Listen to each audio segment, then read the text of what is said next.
this is Angela from Natural Living Alchemy. Welcome to my channel. Today we are going to be making this stick balm that I have dubbed Miracle Balm. And you can use this on dry skin as well as surface wounds, scrapes, and scratches.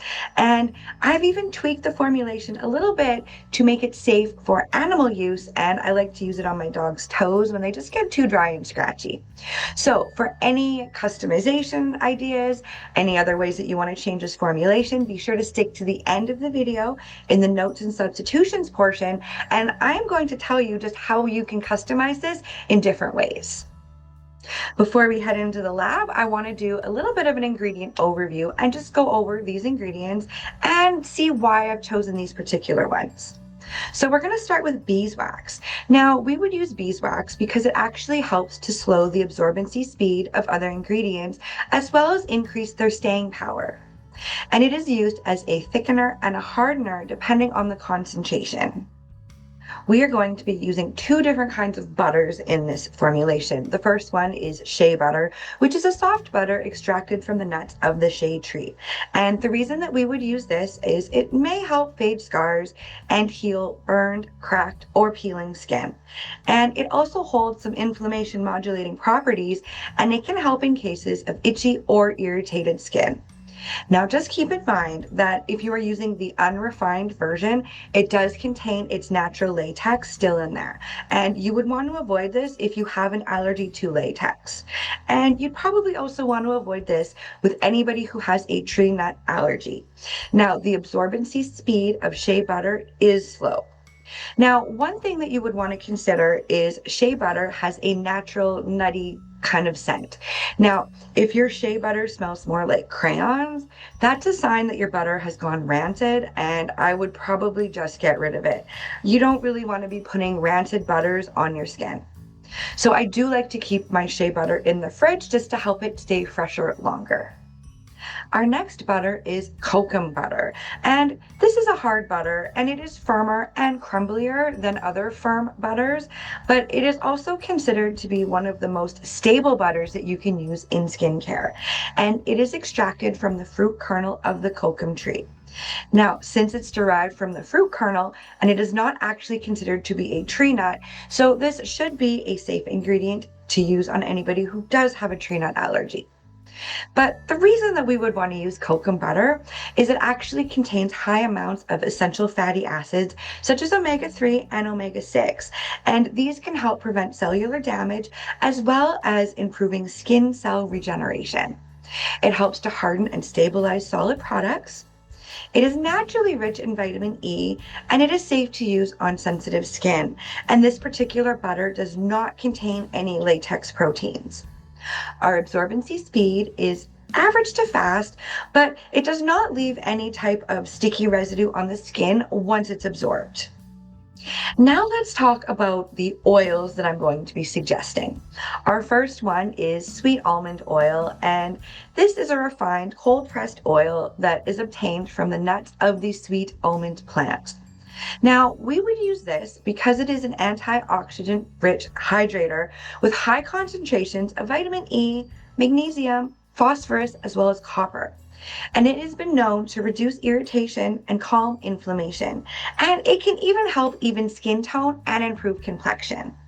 Now, this is a lightweight oil with an average absorption speed, and it does leave a slightly oily or satin finish to the skin. Our next oil is olive oil, and this is a refined oil obtained by pressing whole olives off of the olive plant. And the reason that we would want to use this is it does hold some inflammation modulating properties as well as antioxidant and emollient properties. And it also acts as a humectant, which is just a type of moisturizer that attracts and retains moisture from the surrounding environment. And it is also helpful in healing wounds. Now, this oil is a medium to heavy oil with an average absorption speed, and it does leave a slightly oily or satin finish to the skin. Now, in my formulation, my olive oil has been infused with calendula. And the reason that I did this is calendula holds astringent, vulnerary, and modulating herbal actions with a very specific affinity for the skin. Now, keep in mind, you don't have to use an infused oil. I have made this exact same formulation by just using regular olive oil, and it worked good.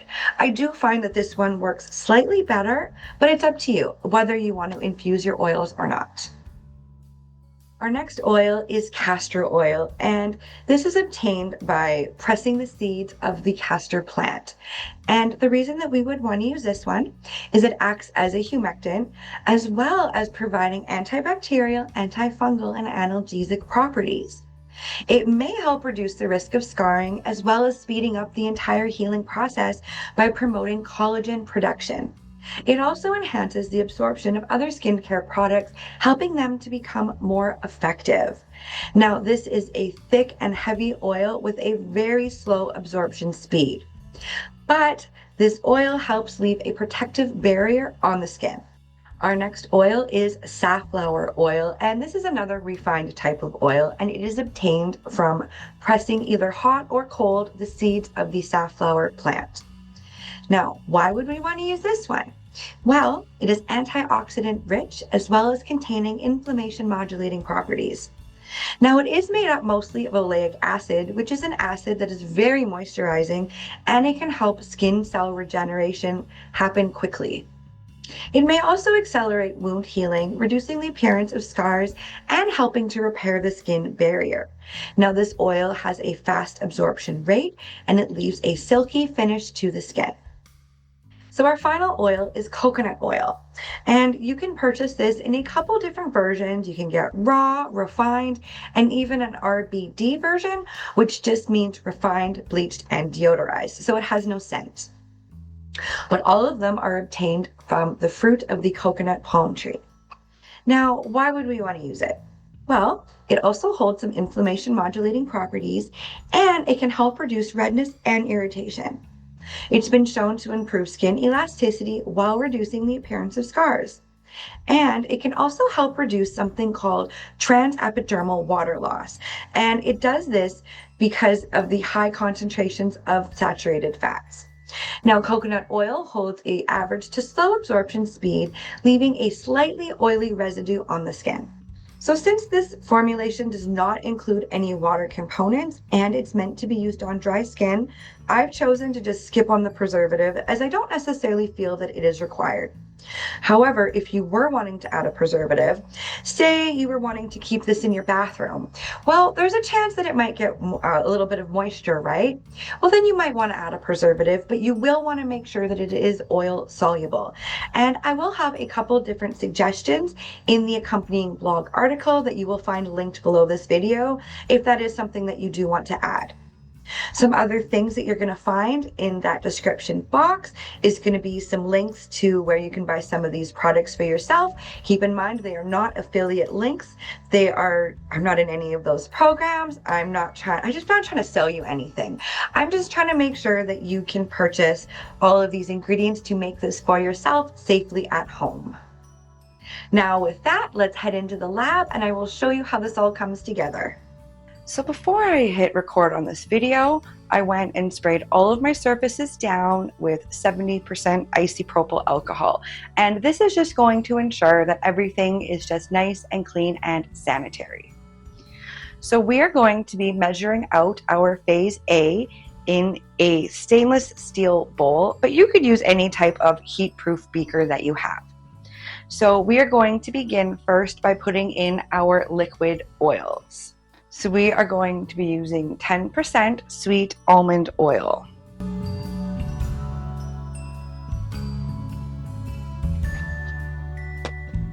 Make sure that you are hitting tare on your digital scale between each additional ingredient. So our next oil that's going to go in is an infused olive oil, and this one was infused with calendula.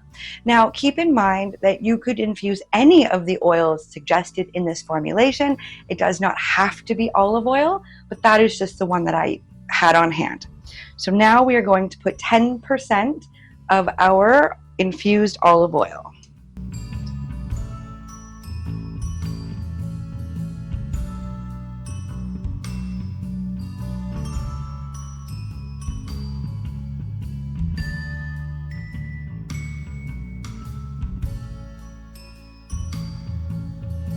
Now, of course, you don't have to use an infused oil. I just like that as one way that I can just add extra botanical extracts into my formulation. So the next oil we are going to be using is going to be 5% of a safflower oil.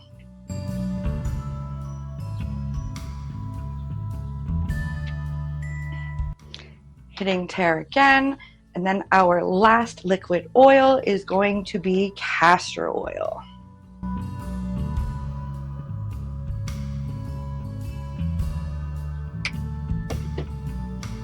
Hitting tare again.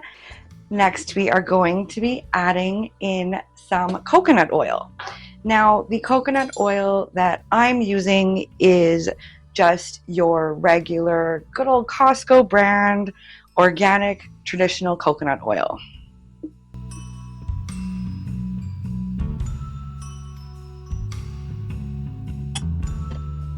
Perfect. Now we are going to add in our beeswax, and beeswax is going to be coming in at 20% of the formulation.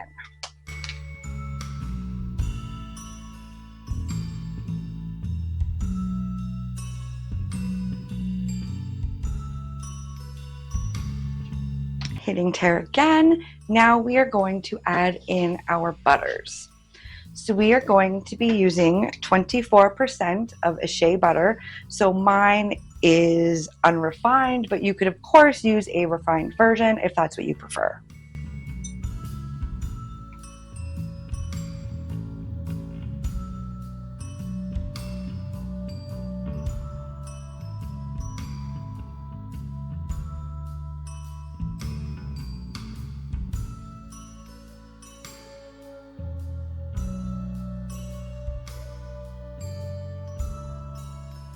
And then the final butter to go in is going to be cocoa butter. Now, if you've never worked with this particular one before, so you can see that it is pretty hard, but it does definitely crumble into these smaller pieces.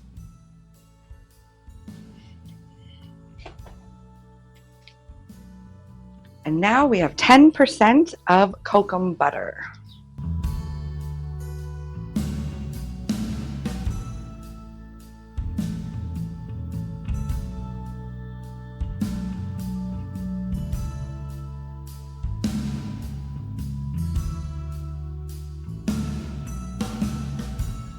Once you have everything in your bowl, you're just going to give it a little bit of a stir.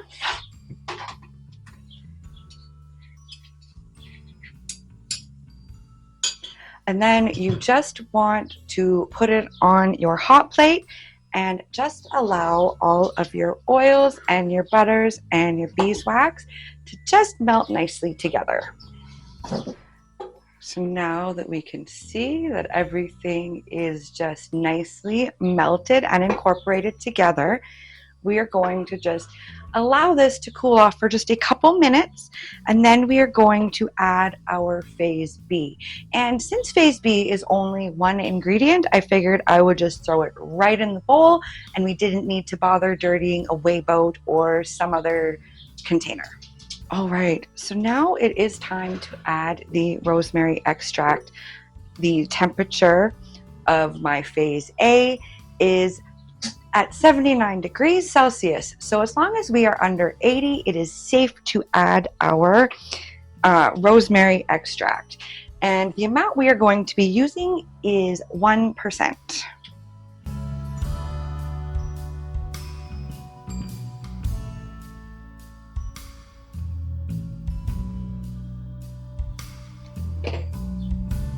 Now we do want to work quickly here just because things are going to start to set up. So once you have your extract in there, you're just going to stir everything around until it is fully mixed in.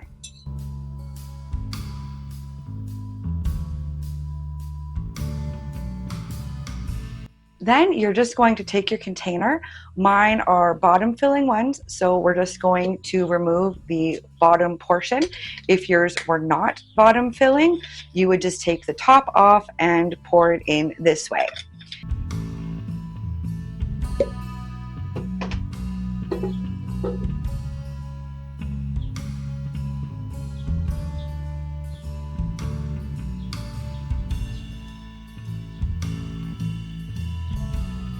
So once you have your liquid in your container, you're just going to take the top and just snap it on until you hear it click. Because this does include shea butter, we are now going to take this and allow it to cool off in the refrigerator overnight, but ideally I do like to leave it about 24 hours, and that just ensures that everything is just nicely set up and ready for use.